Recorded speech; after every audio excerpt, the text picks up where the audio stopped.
Thanks, Basil. I just want to give you a bit of an insight into the Saturday afternoon team. We're a bunch of unique individuals.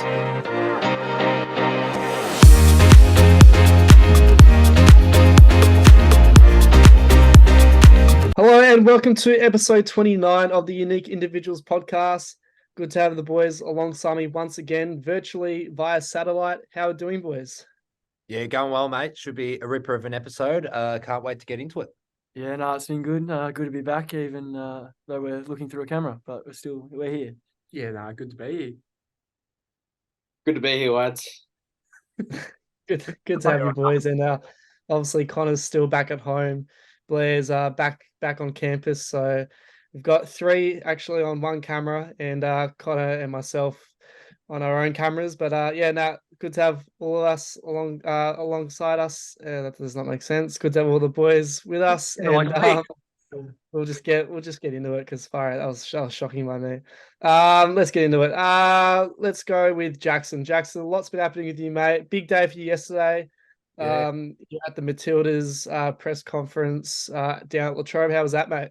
Yeah, mate, it was a really good experience. I mean, we obviously talk about our experiences in the journalism field, on the pod. And for me, this has got to be definitely the highlight. I went in thinking that it was just going to be a press conference about the squad announcement, but then it turned into a media day of sorts. And, I came out with about, there were 8 players that I managed to interview and had basically this bank built up of content, which was really good. And, it pays to stick around on those days. So yeah, it was good. But that being said, there is one thing from that day that, definitely tops it. And,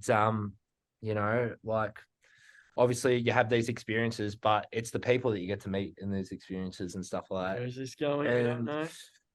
Well, you're about to find out. So, basically, I had a presser last week, and I was speaking to one of the guys from Channel 7, just new to the work experience scene and everything like that. And, I saw him there, we're having a chat, and then, we walked in together, him and, one of the other Channel 7 journalists, Nick McCullum, we walked in together and everything like that. And we're there and everything like that. And pretty much Nick's then gone off and started talking to, he's gone and started talking to someone else. And, where this person is sort of blocking the corridor to go through, to the seats and everything like that. And, they're talking something. I'm not going to be rude. I'll wait here. I'll see how we go and everything like that. And anyway, Nick walks off. So I'm thinking, yeah, this is my. Who was it? I'm scared. Yeah, we're getting there. All right. Walks off and everything like that. This guy turns to me, thinking that it's Nick, and starts, chatting to me as if it was Nick. Turns out the man was Bruce McAvaney. And just decides to, and we're sort of just laughing and joking about it if we didn't realize it was going to happen. And, had a chat to him, really good guy. So he just decides to put himself in the back corner of the press conference. And, time was cut short because the press was about to start. And yeah, rest is history, they say. Yeah, did he do his usual, Mansell? Did he, creep up behind you and give you a little tap on the shoulder and, oh, how's it going, Mansell? Are you enjoying the press conference? well, considering the press conference hadn't started, I don't think he did that. But No, but he's like, look at her going. yeah, he did marvel when he saw me. But yeah, that's neither here nor there. But yeah, no, definitely a good experience. I had to try not to get starstruck and go, oh my God, that's Bruce McAvaney, like my idol and everything like that. Oh yeah, Like, you're rattled though. You're pretty rattled. in a way, it was a sort of an out of body experience when you realize, I'm surprised I didn't act the way that I probably would have had it been a few years ago, seeing one of my absolute idols or something like that. But yeah, so Oh yeah. that's that. So exactly. Better Yeah. story than usual there, Mansell. That's good from you. I know, that's what I thought. It actually went somewhere this time, So yeah, I thought I'd go there, but Yeah, good stuff, always a positive when we don't just bring up dwarfs out of the blue. And Mansell, I'm just curious, mate. Did you dance to One More Time? with Bruce. I'm sure. More time. I'm sure if it wasn't, I'm sure if it was a disco, then that might have been an opportunity. But I suppose we'll save that for another day, or whether that be the Logies or the Hall of Fame. We'll see how we go. So, yeah, Yeah, but you're big too though, yeah, which is good. definitely. Nah, unreal. Good stuff from you, Mansell. We'll get into Connor, mate. Looks like you had a 21st. They're quite regular for you now. How was that, mate? Yeah, this year there has been a fair few. Other than that, I haven't done too much, but we went out to, it was Baden Penrose, one of our good mates from school, and he's at uni down at RMIT as well. But we went out to his joint, and we weren't really camping, I guess, but we just stayed at this place, yeah, and just for a few days and had a few drinks and stuff, and yeah, enjoyed ourselves. But no, it was good to celebrate the 21st and be out in the countryside. Yeah, again, but yeah, that's pretty much all I did. I went to watch my old footy side, Harrow Balmoral, on the Saturday, and ran the water for their seniors. So yeah, that was good as well. Yeah, but didn't play footy obviously because I didn't go back. But yeah, no, good couple of days for the 21st. Good stuff, mate. And obviously you're a water boy. Did you get sunburnt this time, or was it overcast conditions? I was overcast and I didn't get sunburnt, which is always a positive. But I don't know, the sun was out enough at times for me probably too. So I don't know if my skin's just getting more resilient, or I'm just getting a tan or whatever. But yeah, I did get sunburnt. It's definitely not a 10. Yeah, turn it up. Yeah, mate. Yeah, you and me, man. So I don't think either of us tan. I think whenever our complexion turns any different to white, then we know there's an issue. Whether that be whatever it is, but it's definitely not a tan. So yeah, it's me and you both. No, we might have to hit up the fake tan, mate. Get a bit orange, but Maybe. or a bit more orange than I already am. But yeah. You're glitching up there, Connor. You're in the middle of nowhere. He's frozen right now. He's in the middle of the country, so yeah, reception's not great there. But we'll move on, I guess, to Hugo and Blair. Nothing actually listed on the running sheet for you boys, but do you have anything to share with us this week, or pretty quiet week for you both? Yeah, no, I'll kick it off. Connor likes to forget that I'm invited to those 21st as well. So I went to those as well.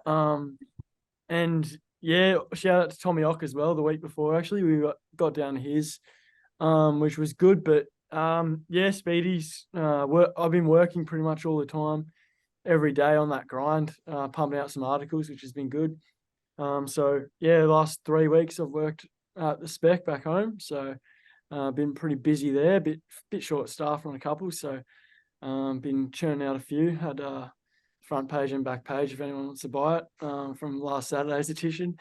But yeah, down to Speedy's for the 21st. Knocked off work on the Friday, got down there. So it was a good setup down at Connie Wiriko, it's called. And yeah, we had a few cheeky ones and watched a bit of Ashes cricket, which was good. And then yeah, Connor said we went to the Harrow Balmoral, watched the footy.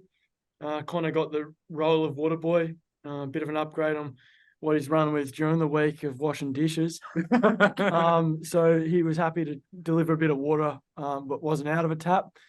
And then, yeah, no, it was good. And then, yeah, down to Horsham, saw Jazz, and back to Melbourne today. So, yeah, this week off work, which is good little break, and then back home for another 2.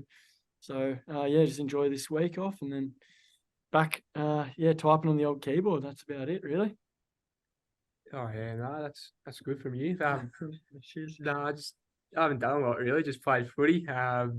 We got pumped by 120, I think, on the weekend. Had about 10 or so changes from last week. A couple of the boys going on holidays and stuff. Unfortunate, Ronda couldn't get down this week. I reckon he would have been a real sniff for the ones. Well, being serious, he's been in good form down the twos, and Brownlow Burns. yeah, Brownlow Burns. Check out the TikTok. But, no, been a pretty quiet week on my front. But what about yourself, Owen? What have you been up to? Yeah, likewise, mate. Pretty quiet for me. Yeah, footy as well. Had a draw actually on the weekend. First draw I've ever played in, and I think our coach said first ever draw he's coached or played in ever. And he's been doing it for a while. So yeah, 39-39 apiece. Yeah, wet, muddy conditions against De La Salle, old collegians. But no, great game. Going into the game, I thought, oh yeah, it's going to be a close one because both teams are quite evenly matched. But yeah, that was interesting. Yeah, played full back that day. Kept my man goalless, so I guess I did my job. And then other than that, just been working a bit like Blair, just pretty much all day or every day working. Yeah, just trying to on the grind before uni starts again. And then obviously basketball has been happening. I know the Burns boys have been away for that. But Hugo and Jackson, I guess you can chip in on a recent game we had on Sunday. Yeah, well, I mean, this week we weren't as undermanned as we were last week. So, had a couple of fill-ins that, we've had in before that were able to carry the load somewhat for us. We definitely, we definitely had a decent game. What the connection was there and everything like that. Managed to come away with the win. Which was good. And yeah, I don't have much else to say about it. But yeah. Hugo tore up again. Oh, I was fed well by the two boys in front of me, but no, it was a good game, good chemistry. The chemistry's really coming along. The more we play with each other, understand each other's game, but it's been good. We're in good nick at the moment. Yeah, definitely. It was personally a poor game for me. I think I took about 10 shots, only got one in. About 3 were air balls, but those 3 air balls did land in Hugo's hands and got an easy layup. So I guess it was an assist. But we'll let it go. Yeah, no air balls. You're in my territory now, doing the same thing. So yeah, no, definitely. At least it's paying off in some way. So That's the way. you've got to make light That's of what it's all about. Thanks, Mason. It's made you feel better. That's what it's all about. Take it with a pinch of salt. That's all right. But we'll move on now to I guess actually, the sport talk. A lot to talk about. A lot to talk I do have about. something else. We've got Oh, Mansell the cut off. just Mansell interrupting me once again. Okay. Yeah, I've kind of got something else before we move on to the sport talk. Oh, another story, Mansell. We've heard Oh, one wrap it up. week's enough. One a week is enough. You're annoyed at him. Summarise, Mansell. Anyway, you did also there is one thing you forgot to mention that you did this week. I believe you were helping out with a mate in terms of some modelling and stuff like that as well. Jeez, boys. Well, Easy.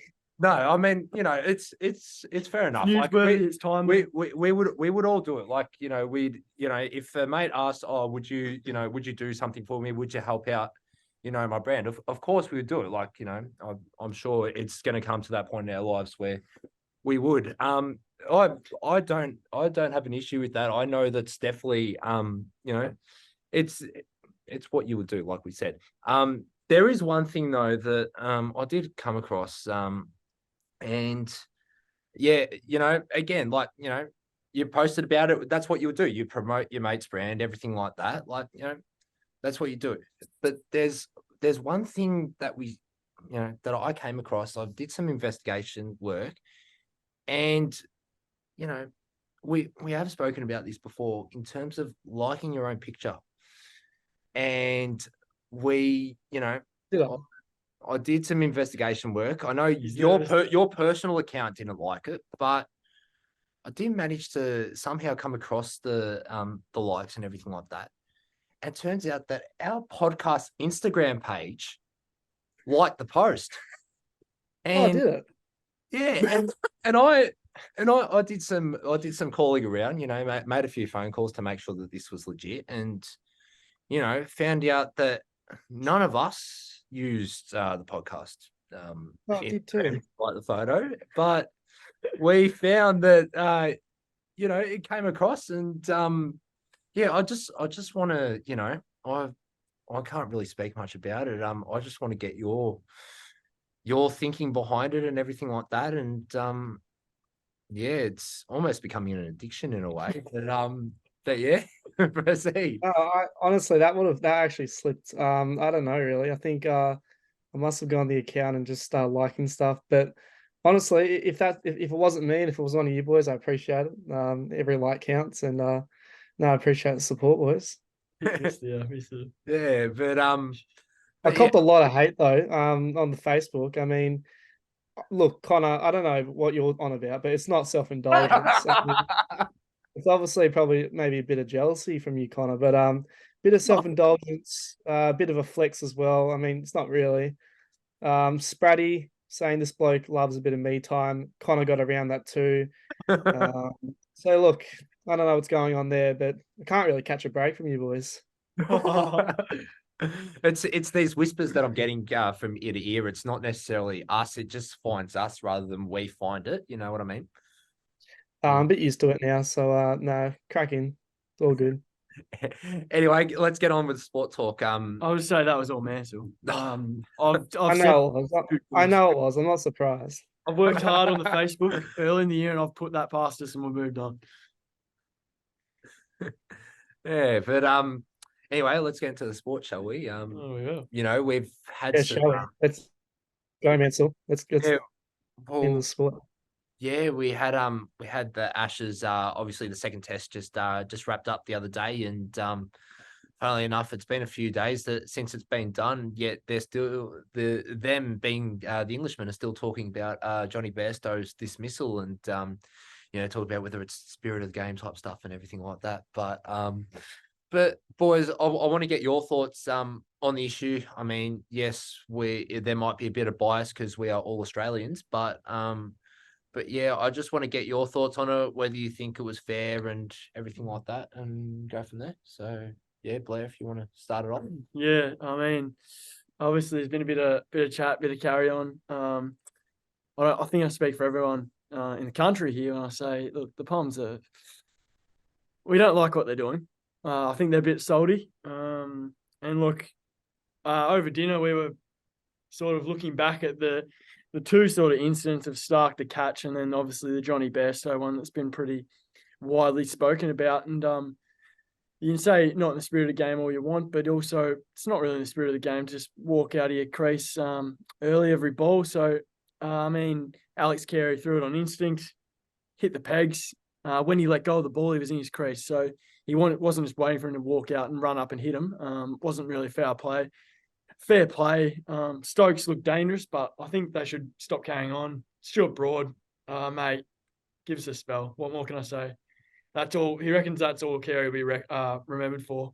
All Stuart Broad's remembered for is smoking it to first slip and not walking. And also, the other thing we remember Stuart Broad for is Mitchell Johnson breaking his toe on the way to an LBW. So yeah, that's not great, Mansell. Yeah, no, it's definitely not. And you know, they talk about, you know, being in the laws of the game. They've realized, yep, it's in the laws of the game, which is their fault themselves. They realize that, you know, they're fighting a losing battle in that regard. Because then when they talk about spirit of the game, they're like, oh no, it's not it. But then you realize that, you know, it's one of those things that you see, you know, you sort of see what's going on, but then you realize the Englishmen have done the same thing. Like, you know, you look at it and sort of how they're going about it. Like, you see Stuart Broad didn't walk when it came to that test in 2013. You have Jonny Bairstow doing it even in that test match where you're throwing the ball and everything like that. Then you have Brendan McCullum himself. He's like, oh, I'm not going to have any drinks with the Aussies. But it's like, you know, you have situations like that, and it's like, you know, I just don't get it, you know. So yeah, but there we go. You know, Hugo, your thoughts? Yeah, I mean, you labelled them all cowards at dinner, so Oh, and I won't shy away from that claim. But look, I said it last week after they sooked it up after the first test. You know, we're 2-0 up now, so they can put that in their pipe and smoke it. You know, they've carried on a lot. They should probably focus on, you know, cricket and actually being good at it. It might help their cause more than complaining and whinging, but it's nothing new from the Poms. You know, they have one set of rules for themselves and then another set for the rest of the world to follow. But yeah, all I'm saying is I hope we win the third test and it's off a man cab. Yeah.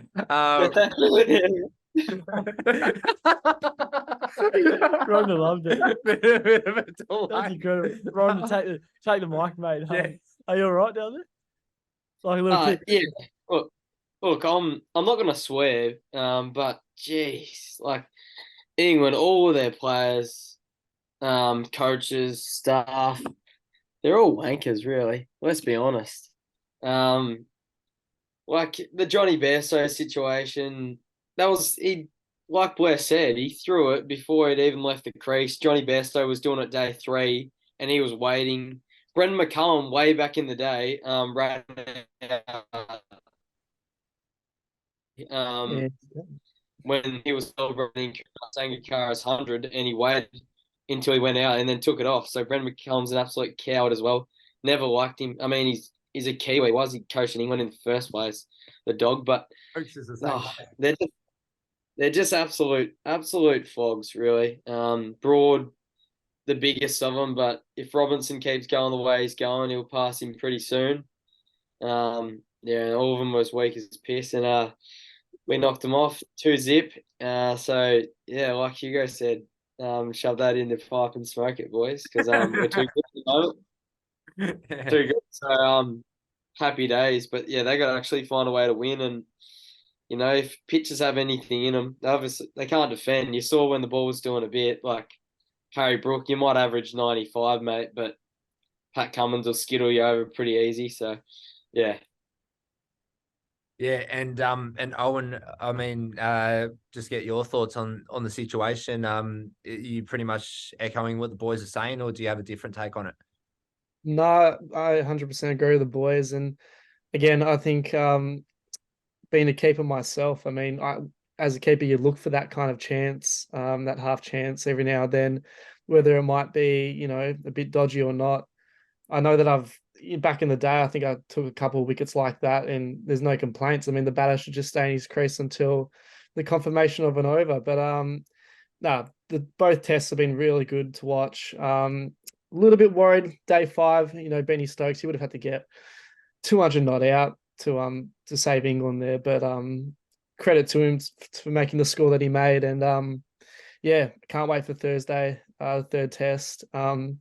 And yeah, for any listeners out there who want a good Ashes recap, get on Billy D's podcast, and yeah, he gives a good rundown on the first 2 tests, good laughs as well. So yeah, but really enjoying the cricket at the moment. Probably enjoying it more than the footy, I'd say. Been watching every day at my neighbour's house actually with the brothers. So it's good fun, and yeah, go Aussies. Yeah, well, speaking about footy now, let's get into what has been, you know, big week in football, and you know, we had some smashings in some games, but there is one that I want you boys to talk about and sort of highlight in a way was Collingwood Gold Coast game where you know, Collingwood won by 13 goals. Gold Coast only kicked 1 goal to half time. The reason I asked this is because, you know, swirling around in the media, you know, is Stewie Jew's job secure? You know, after all that, like he's contracted till the end of next year. But you know, Hugo, I'll get your thoughts on it.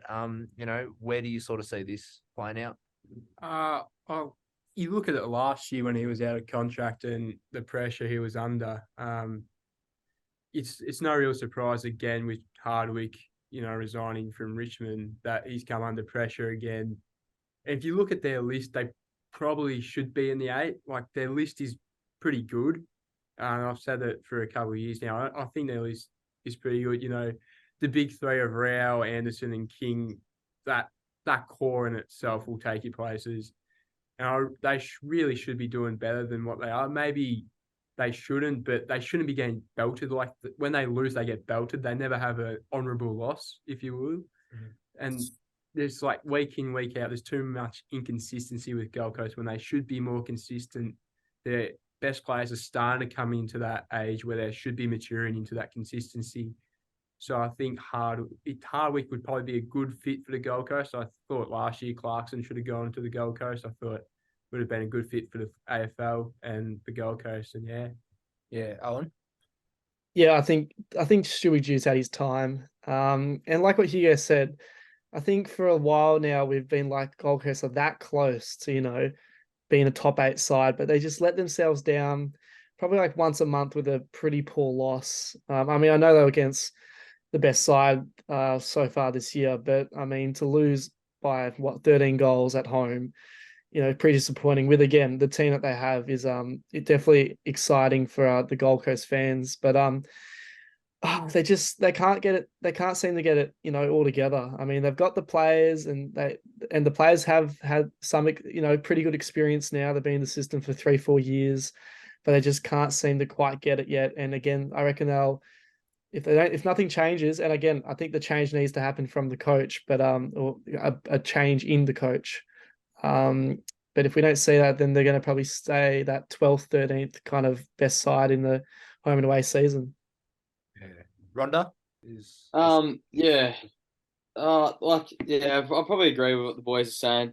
He has had his time. But like it is a bit of a worry in the same. Like something's a little wrong when like they've been playing reasonably okay, and then one big loss, and then it just sort of all comes down all of a sudden. Like you feel like there already would have been more talk about it, or no talk at all. But then it just sort of comes out of nowhere a little bit. And I heard Caroline Wilson saying about it, and I don't know if I'd truly back in her sources because she's really the only one that said it. But I don't know. If they don't make finals, then it's obviously doesn't look too good. But any game with any real responsibility or like anything riding on it, Gold Coast just don't show up. Unfortunately, like they've had a couple games that have been really good opportunities, almost to like jump inside the top 8, and then they not only do they lose, they get pumped. And if you can't play big games of footy and execute, then that's probably why they've never really got anywhere, I guess. Yeah, no, I think it's you'd be pretty disappointed as a Gold Coast fan, probably. Throughout the first part of the season, I looked at the side and the way they were playing, and sides like Adelaide have had a crack this year. And they beat Adelaide, and I think they beat the Dogs, and they were beating those sides that you probably thought they needed to beat as a team to be that sort of final side that sneaks into the 8. But then you sort of look on the last 3 games. I mean, not only getting thumped by the Pies on the weekend, but the real one's probably getting absolutely pumped by more than 10 goals against Carlton a couple of weeks ago, when Carlton are pretty iffy side themselves. And they obviously had a good win against West Coast, which everyone has. So it's pretty disappointing the way they probably let themselves down a bit, losing like that. And those two big losses in the last 3 weeks are definitely what sort of started to stir the conversation about Hardwick and Stuart Dew. And I think first part of the season, probably most people are pretty happy with the way Stuart Dew was keeping the boys. And when you lose a few like that, and the Carlton one more notably really poor, then it starts to look a bit worrying. And then all of a sudden, there's a lot of talk about Stuart Dew. There's a lot of pressure on him for the next few rounds, especially right now. It's really in the media. And then obviously on the Hardwick thing, that every club that possibly can look for somebody like Hardwick. Like Hardwick's out there, and Gold Coast are one of the only sides really at the moment in a position to actually do something about it and potentially get him. And there's a few ties, I think, between Dimmer and Gold Coast. So that's sort of why there's sort of been rumours a little bit around that for a while, but it's really started to ramp up with Caro, sort of what she said as well. So, Stewie would be very nervous, I think, at the moment. Not good for him and his job, I don't think. And then obviously the other game that we had was the other game that we've got to talk about is Port Adelaide and Essendon, and it resulted in a kick after the throw, and that's all that matters anyway. And Dan Houston from about 50, 55 out in the wet kicks the goal, and Port find a way to do it again. One of your men, the fellow umpires got absolutely crunched on the line. It was quite a kick. Anyone want to elaborate? Oh yeah, I reckon it'd be 2 out of the last 3 kicks after the siren have resulted in an Essendon loss in the last year or so. And to be honest, it couldn't happen to a better club. I hope they are hurting. I hope it really stings them, and I hope it costs them finals. Nothing would give me more joy to see Essendon and Carlton miss finals on percentage again. And particularly if it comes at a loss like this, that club is a basket case. I hate them and I hate Carlton. And I just hope they are feeling every little bit of pain that this last week has given to them. See, that's one of the more brutal displays I've seen. I think they are hurting. If they, God forbid, they might not be here. So Got a many ways to stand on, Hugo. Being a St Kilda supporter, pretty shit history. Well, at least our coach hasn't resigned mid-year, so Hey, you almost lost to Noel Long and Elijah Hewitt and all these kids. yeah. Well, 4 points is 4 points. We bank it, and we're 10 places above Richmond on the ladder. So Yeah, well, lucky. Bloody. let's move on. I'm sure he hasn't counted that before, has he? Yeah. Anyway, let's move. I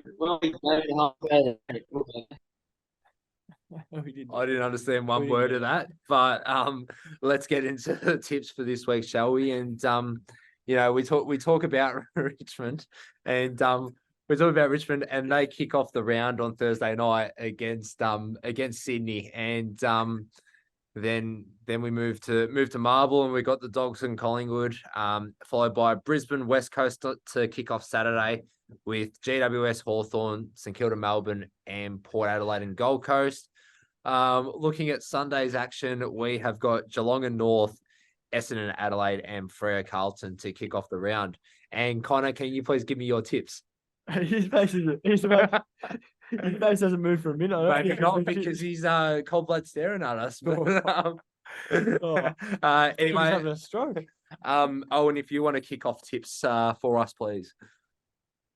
All right, I reckon. All right, let's start with the first game. I reckon Richmond over Sydney, Collingwood over the Dogs, Brisbane over West Coast, GWS over Hawthorn, Melbourne over Saints, Port over Gold Coast, Geelong over North, Adelaide over Essendon, and Freo over Carlton. Connor? Oh, stuff on the stiff on the walk. Still doesn't get Yeah, I'm sorry, it's not loading up. Nah, sorry, I didn't even hear what you said. It wasn't loading. I can take over the tips for a moment. Tigers beat Sydney. Pies get it done easy against the Dogs. Oh, geez, $34. Brisbane are paying $1.00. So, what's the point of that? Against West Coast, and Giants thump the Hawks. D's beat the Saints at Marvel. Port Adelaide beat the Suns convincingly. Geelong to beat North. Adelaide will beat Essendon, and then Freo will beat Carlton. Yeah, I'll follow on from Blair. I'll say Tigers to beat the Swans, Pies to beat the Dogs, Brizzy to beat West Coast, Giants to beat the Hawks, Saints to beat the D's, Port to beat the Suns, Cats to beat North, Crows to beat Essendon, and Freo to beat Carlton. Yeah. Ronda? Richmond to beat Sydney. Easy, man. No, we beat St Kilda the other week, so we'll move on. But Dusty back in. Collingwood will beat Western Bulldogs, unstoppable at the moment. Brisbane will beat the Eagles. Giants will beat Hawthorn. St Kilda to beat Melbourne. Port Adelaide to beat Gold Coast. Geelong to beat North Melbourne. Essendon to beat Adelaide because it's in Melbourne. And Freo probably. There we go. Let's get another round. Certainty or? Nah, not yet. We won't do certainties till we come back. So saving our livelihoods, I think. Never again. For the better. Yeah. Connor and I are obviously still in debt. A few So unfulfilled punishments. Yeah, which Oh, we'll is it? do. Yeah. Which we'll do when we Yeah, come so back. walk around with political Yeah, I'll stuff. probably hurt myself doing what I have to do, but I'll do it. Kind of cartwheel. Yeah, well, Tough anyway, to finish off, we'll get into some tennis, and I mean, we've spoken about it a little bit in our pod history, but not as much. But there is one reason I sort of want to bring it up, and as we sort of alluded to on the socials, which I will get up for you right now, but kind of had a bit to say about one Nick Kyrgios, and I'll read what we have got, and it says, and I quote, this is about Kyrgios: "The wrist wasn't too bad when he was serving bombs at training the other day. The man lacks ticker, unfortunately. Always claims to have an injury, huge amount of talent, but no work rate." Connor, the floor is yours. Explain and elaborate on, I suppose, that comment. Yep. Thanks, Joey Gillard. No, no. You're like, and I quote. That's Joey Gillard. Anyway.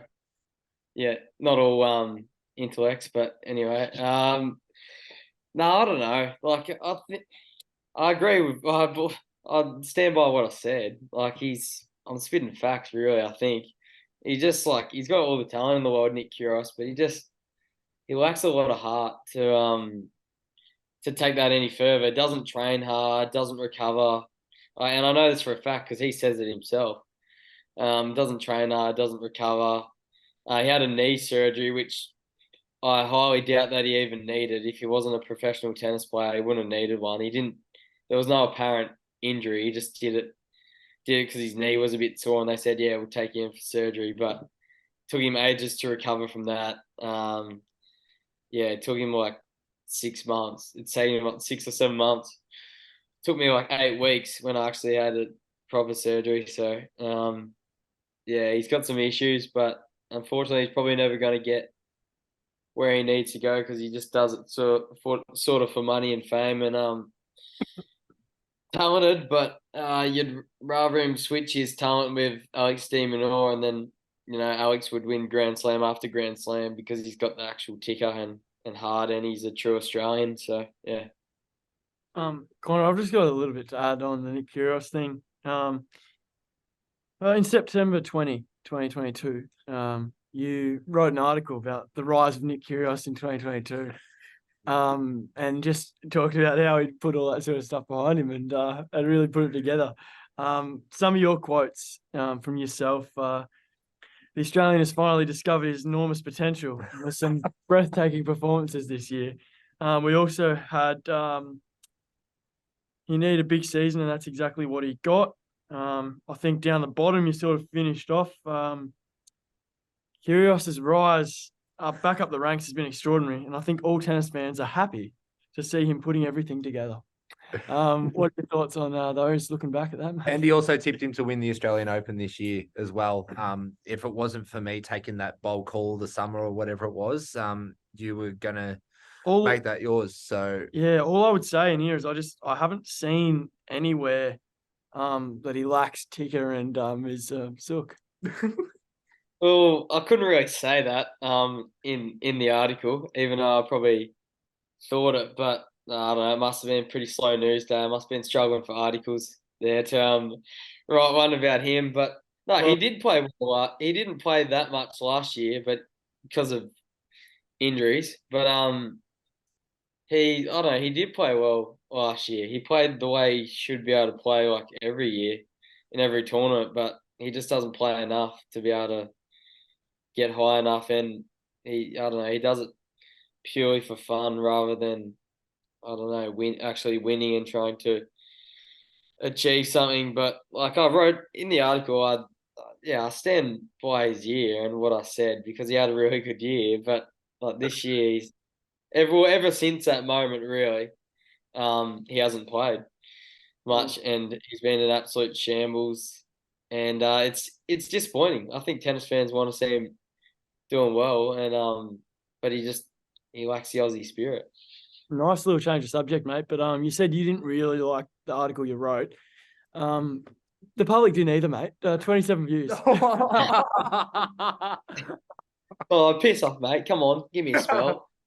Speaking of actually- an all-time, I thought it was a pretty good article, but yeah. speaking of an all-time low, I had a quick little look at Scribe Sports today actually, and Connor, you published a article about 2 weeks ago now, and it's got a whopping 6 views on it. Yeah, Blair published it. I didn't want it up. I wrote it ages ago, and I didn't even write it for Scribe Sports. So Connor asked me not to post it. I said don't put it up, or I'll choke you out, and I will. An absolute freak. It had no relevance at all. First, you never really gave me any. You never give me any engagement and put it in groups I like didn't you even do with post the it. others. I didn't even post it on Facebook or Instagram. Or Yeah, you didn't post on Facebook or Instagram. If you're gonna do that, at least post it. And I was going to say, the funny thing is, the 6 views, about 4 of them are from me just clicking on the page to see the updates. And Blair's got 2, so I'm 4, Blair's 2, that's 6. If anyone wants to click it right now, you can make it 7. But help our good friend Connor. It's a good article, even though I haven't read it. I've just kind of clicked on it and seen it. Nah, Yeah, that's on thanks, me. thanks trying to degrade me, boys. Yeah, I wanna- absolute fuck. I want to publicly apologise and say that was on me. Connor and I nearly had a I physical. never even wrote it for Scribe Sports. I didn't want it up. It had no relevance. suicide. People do care about women's footy, but you got to delve a little deep and stretch it a little further. It's not just one bloke's not just gonna like it. Or our target audience, or our audience. I don't think they think too highly of women's sport. But anyway, I rate women's sport, and I think it deserves more respect. Well, I'm sorry to put you through that, and I know we had discussions within our own home about posting that, and I went against your orders, and you didn't consent to it, and you didn't know I even had possession of that article, because I said I said Sky thought it's been a bit dry. I need to post that AFLW one of yours, and he said no. Don't you do it? Don't. He's like, no. He'll get. I said, do you not want me to post it because it's going to get no views? And he's like, yeah, well, yeah, sort of. But he's like, but it's not timely. I'm like, oh, it's timely all year round. And then I posted it. And then cause his anger, I wasn't brave enough to post it on the socials, which actually worked against him because as we said, well, I mean, what's the difference, 6 or 15? Like, it wouldn't have mattered either way if you put it up on the socials or not. Nobody really cares, I don't think. I apologise, mate. Yeah, I think the confidence that Connor has in his own writing as well. We listed off who had the views. Owen had 4, Blair had 2. You haven't even read it yourself. Is that how much? I just thought that you respected your journalism career a bit more to value your work and go, I take pride in what I He write. didn't take pride in that one. Well, it does have Alright. one like. I wonder who that is from. I'm probably guessing Blair because I haven't liked it. I might Probably have my done mum. better. I can't remember. maybe because I felt bad about posting it. Oh, man, so just because you're right for inner sanctum, settle down, chompers. Come on, mate. Nah, come on. Like, I didn't want that one up there. Like, I take pride in my writing. I take pride in the ones that I want to go up. So Move on. That's on me. That's on me. I just did that for a 70% on assignment. Like, to sort of did it to cross the T's and dot the I's, mate. I didn't do it for anything else. Close this out, Owen, because otherwise we'll probably get 6 views on this episode if it's going. Yeah, we might. If we keep going at this rate. Yeah. Yeah, so you're a loser, mate. You're a loser.